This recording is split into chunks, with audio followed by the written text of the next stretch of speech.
Sampurasun Kang Irfan. Rampes Kang Rudi. Mah damang Kang. Pangestu.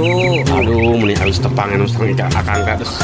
Nyeta aduh teh udah gidik ka itu ka dieu, tapi anger weh mana mah ngideung ka Garut. Oh, kedah tuh eta mah Kang dah lemak saya urang. Ye kota Intan hate teu weleh emu nu paninengan mung ukur kota Garut. Sampurasun dulur sareng baraya je Sunda di sareng Kang Irfan era Faja kumaha daramang baraya di kota Intan hayu silaturahmi panjangkeun babarayaan gaduh sepuh sareng karuhun Garut pituin nyakuring rumah sakiwari jalma loba ulin Garut hiji kabupaten nu beunghar ku budaya sanesa ukur terkena ku dodol sareng domba kumojang Garut hate kuring kapincut kamana wae ngador Garut atos pasti kasebut kuring reueus kacida teu aya papadana ngagaduhan tere Garut nu kalintang endahna.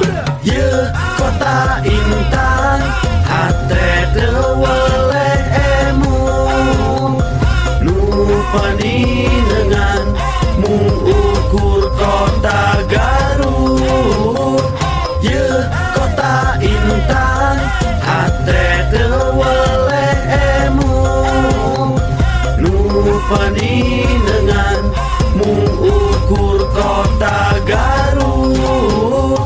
Assalamualaikum nepangkeun abdi Kang Irfan Erfaja tea kade ulalali pituin turunan Garut 100% dileletik nincak gede nepi ka jadi panganten nyabah kaki dul kalet kulon kawetan osok sono kalembur bari tuang goreng ketan di barengan ngaregot hana cai bajigur di kota jeung di lembur hayu urang kudu akur sanajan kamana moal hilap lemah cai ngan ukur ka Garut masih cinta sajati Garut Garut Garut pangirutan kamana wae kuring ngaleng ka Garut na emutan. Ye kota Intan hate teu weleh emu nu paninengan mung ukur kota Garut.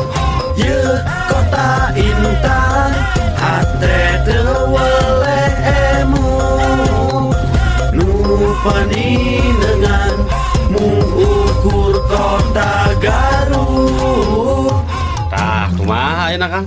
Nya pokona sim kuring tos buleut mah bade ngabagjakeun urang Garut titik. Ye kota Intan hate teu weleh emu nu paninengan mung ukur kota